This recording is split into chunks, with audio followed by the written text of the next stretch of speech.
Welcome, everyone. Let's jump right into this explainer. Today, we're looking at a truly fascinating case study from the Chitwan district in Nepal. We're going to see exactly how these highly vulnerable communities completely transformed their approach to disaster survival, overhauling their municipal disaster preparedness from the ground up. Now, to really understand this, we need to talk about the stakes because they are incredibly high.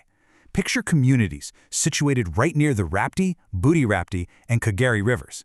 They are constantly facing this terrifying chaotic cycle of natural disasters. We're talking recurring floods, rapid inundation, severe riverbank erosion, fires, unpredictable weather from climate change, and even human-wildlife conflicts. It's a really intense environment, and the threat to lives, infrastructure, and livelihoods, it's just relentless. So, here's our roadmap for the explainer today.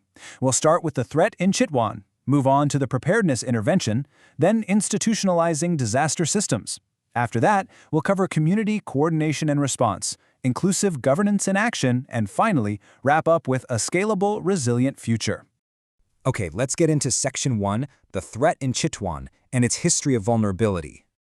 Before this intervention, there was actually a massive gap between the law and the reality on the ground. See, under Nepal's Disaster Risk Reduction and Management Act 2074, local governments were legally mandated to lead disaster preparedness. Sounds great on paper, right? But in reality, they just didn't have the emergency coordination systems, the infrastructure, or the trained responders to make it happen. Ultimately, this meant that when a disaster struck, these communities were essentially trapped, just waiting for delayed external assistance. They simply couldn't save themselves. Moving on to Section 2, the preparedness intervention, a comprehensive solution. So, to actually fix this and build real resilience, the community was organized into operational task forces. Through these community-based disaster risk management, or CBDRM structures, everybody was given a distinct, actionable role during a crisis. As you can see, there are 6 highly specialized task forces: information and early warning, search and rescue, rapid assessment and relief, first aid, damage assessment, and protection and inclusion. By taking local residents, especially women, youth, and vulnerable households, and organizing them into these specific units, they created the very first organized community-level disaster management structures these settlements had ever seen. It's a huge shift. But here's the thing. You really can't have highly coordinated field operations without a reliable command center, right? And that brings us to the LEOCs. These local emergency operations centers were designed to be centralized municipal hubs for emergency coordination, information management, and crisis decision-making. The municipalities got equipped with laptops, routers, and display systems. These LEOCs literally became the technological and operational brains of the municipalities, finally giving officials a dedicated space to run rapid assessments and actually coordinate an incident response. That takes us to Section 3, institutionalizing disaster systems, moving from reactive to proactive. What this created was a pretty perfect interlocking system. At the municipal level, establishing operational LEOCs and standard operating procedures naturally led to faster coordination and much better leadership. Then, down at the community level, the task forces were providing localized early warning and immediate response. When you combine those two, you get a brand new two-way communication system. This built an unprecedented level of trust between the government and the locals, and it allowed for rapid, highly realistic planning based on actual real-time ground truths. Up next is Section 4, community coordination and response, focusing on active responders. Now, the path to this readiness was incredibly systematic. First, in May 2025, participatory risk assessments allowed the communities to pinpoint their exact vulnerabilities themselves. Building on that foundation, by January 2026, 36 individuals went through some serious, intensive, hands-on rescue training. This wasn't just sitting in a classroom listening to a lecture. It was a 7-day basic light search and rescue and first aid training involving the armed police force. Locals were out there learning water rescue, rope rescue, firefighting, and CPR. Let's jump into Section 5, inclusive governance and action, all about empowering the vulnerable. I really love this stat.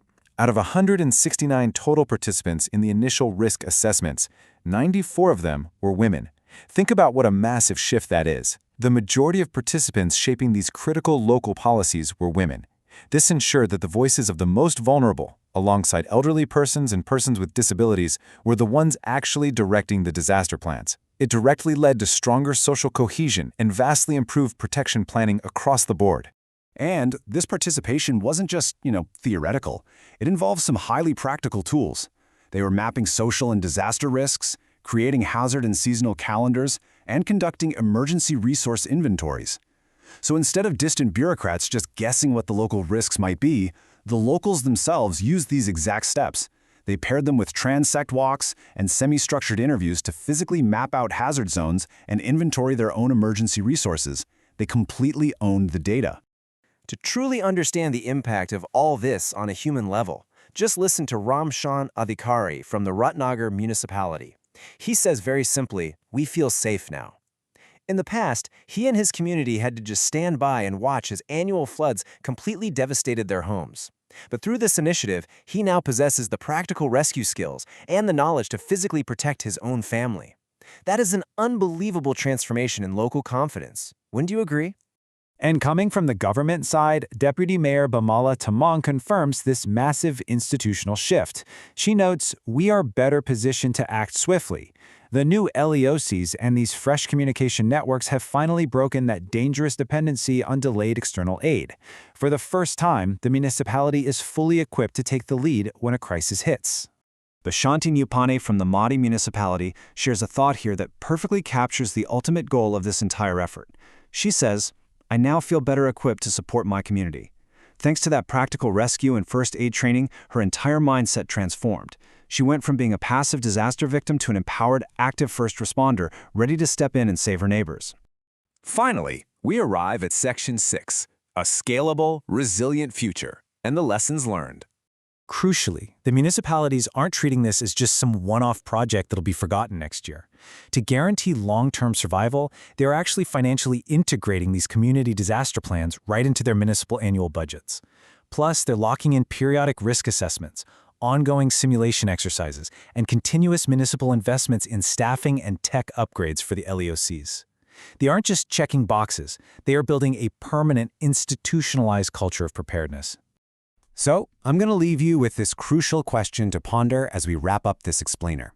How can other disaster-prone regions replicate this incredible shift from reactive victims to proactive responders? Because, the Chitwan model proves that with the right institutional structure, inclusive planning, and highly practical training, absolutely any community can rewrite its own survival story. Thank you so much for exploring this vital topic with me today.